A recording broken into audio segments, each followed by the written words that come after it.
राजस्थान प्रदेश कांग्रेस में अशोक गहलोत और सचिन पायलट खेमे के बीच चल रहा सियासी युद्ध अब निर्णायक स्थिति में है। ऐसा माना जा रहा है कि कांग्रेस हाईकमान के स्तर पर अब कोई न कोई हल निकालने के अंतिम प्रयास किए जा रहे हैं। हालांकि ऐसा नहीं है कि पहले ऐसे कोई प्रयास न हुए हों, लेकिन पायलट की चेतावनी के बाद उन्हें हल्के में लेना कांग्रेस के लिए नुकसानदेह साबित हो सकता है।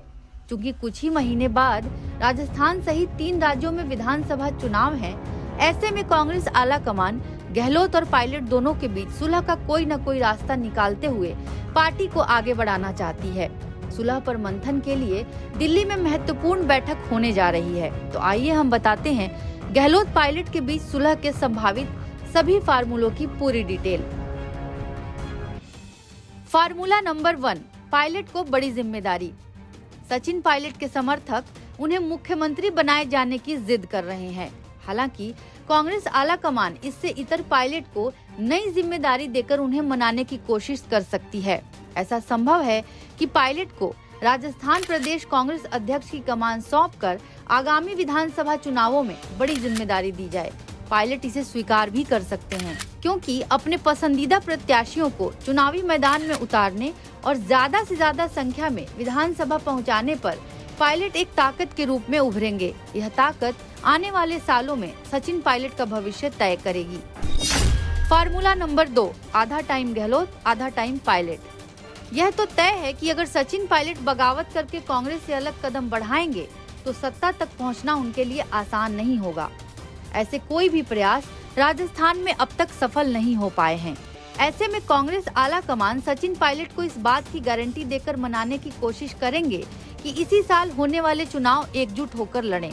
अगले साल लोकसभा के चुनावों तक ज्यादा से ज्यादा संख्या में सांसद चुनकर भेजने की कोशिश करें। अगर सरकार रिपीट होती है तो लोकसभा चुनावों तक गहलोत को ही मुख्यमंत्री रहने और बाद के 2.5 साल सचिन पायलट को मुख्यमंत्री बनाने के प्रस्ताव पर मुहर लगाई जा सकती है। फार्मूला नंबर 3, बीती ताही बिसार दे आगे की सुध लेई। कांग्रेस हाई कमान अब मशहूर कवि गिरधर की पंक्तियों से सुलह का फार्मूला निकालने की कोशिश कर सकती है। कवि गिरधर ने बहुत ही सरल शब्दों में सफलता का मार्ग सुझाया है। कवि ने लिखा है कि बीती ताही बिसार दे आगे की सुध लेई, जो बनी आवे सहज में ताही में चित देई।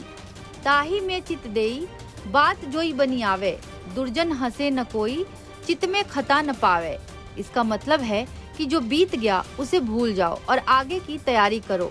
जो कुछ आप सहजता से कर पा रहे हैं उसी में ध्यान लगाओ। ऐसा करने से आपके मन में कोई चिंता या कमी नहीं होगी, तो बुरे लोग आपका मजाक नहीं उड़ा पाएंगे।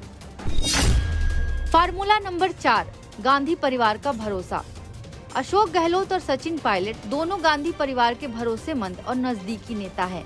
दोनों ही नेताओं की गांधी परिवार के प्रति पूरी आस्था है। गहलोत और पायलट दोनों को पार्टी ने बहुत कुछ दिया है।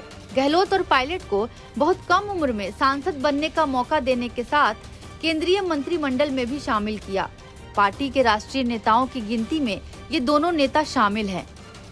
पार्टी के राष्ट्रीय नेताओं की गिनती में ये दोनों नेता शामिल हैं। अब पार्टी आला कमान दोनों ही नेताओं से मुलाकात कर उनसे चर्चा करेगी तो गांधी परिवार का भरोसा याद दिलाएगी। माना यही जा रहा है कि इन दोनों में से शायद ही कोई नेता गांधी परिवार का भरोसा तोड़ पाए। ऐसे में दोनों के अड़ियल रुख के बीच सुलह का कोई तीसरा रास्ता निकालने पर सहमति बनना संभव है। NBT ऑनलाइन की रिपोर्ट।